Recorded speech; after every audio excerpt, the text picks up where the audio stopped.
सारा अभिमान खड़ा है। महात्मा में दो कथाएं हैं, एक नारद और भक्ति संवाद, जिसमें सनकादिकों ने नारद जी को भक्ति को प्रसन्न करने के लिए और ज्ञान वैराग्य को स्वस्थ करने के लिए आनंद नाम के तट पर श्रीमद् भागवत की कथा सनकादिकों ने सुनाई। जब आप घूमते हुए वृंदावन पहुंचे तो उन्हें भक्ति बड़ी परेशान मिली। भक्ति ने रोक लिया। भोभो साधो क्षणम तिष्ठ मच्चंताम अपि नाशय दर्शनम तव लोकस्य सर्वथा गहरम परम। अच्छा, आप कौन हैं? बोले अहम भक्तिरितिख्याता इमो मे तनयो मतौ ज्ञान वैराग्य नामानौ काल योगेन जर्जरौ। अच्छा, उत्पन्ना द्रविड़े साहम वृद्धिम कर्नाटके गत क्वचित क्वचिन महाराष्ट्रे गुर्जरे जरुणताम गतः। कहते हैं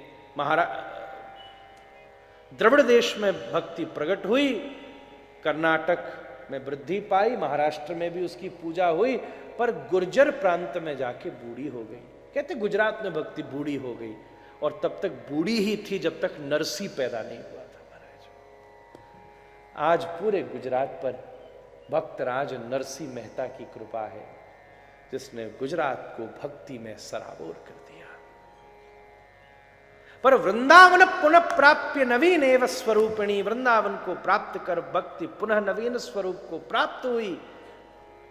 पर ज्ञान वैराग्य बूढ़े रहे, क्योंकि यहाँ ना तो कोई ज्ञान की जरूरत है ना वैराग्य की जरूरत है। यहाँ व्रत रख के क्या करोगे जो बिहारी जी को प्रसाद पावे को मिलेगा? व्रत बढ़ो कि प्रसाद बढ़ो, ये बड़ा विवाद है। और ज्ञानी यहाँ बड़े बड़े श्रुतिभिर भ्रमिक ज्ञान, यहाँ श्रुतिभिर भ्रमिक ज्ञान है महाराज। क्या होगा वह को? तब नारद जी ने जब बद्रिकाश्रम में सनकादिकन से भेंट हुई, सनकादिकन ने रोको कथम ब्रह्मन दीन मुख कुतः चिंता तुरो भवान। वार्तालाप किए तो बोले भागवत जी सत्कर्म सूचको नूनम ज्ञान यज्ञ स्मृतो बुधो श्रीमद् भागवतालाप सुत गीत शुकादिवी। मैंने को थोड़ा थोड़ा मूल की सेवा भी करतो चलूं। श्लोक सुनने से आत्मशुद्धि होती है महाराज। भागवत जी के मूल तो ये श्लोक ही है महाराज। हम जो बोलेंगे वो केवल शरीर मन और बुद्धि तक होगा, भागवत जी का मूल श्लोक आत्मा तक उतरेगा महाराज। इसलिए वो दवाई देना जरूरी है। पर जैसे दवाई, कड़वी दवाई मीठे लड़ुआ में धर के दी जाए, इसलिए हम अपनी बतबनी के लड़ुआन में भागवत के श्लोकन की दवाई देवेंगे महाराज। यही पद्धति है महाराज। सोई ऐसो आनंद भयो। ये सुंदर कथा भई, या कथा में केवल महात्मा मात्र सुनाने से ज्ञान वैराग्य स्वस्थ है गए और भक्ति पधारी। बोले प्रभु कहाँ विराजो? बोले आप तो सबन के हृदय में ही विराजो।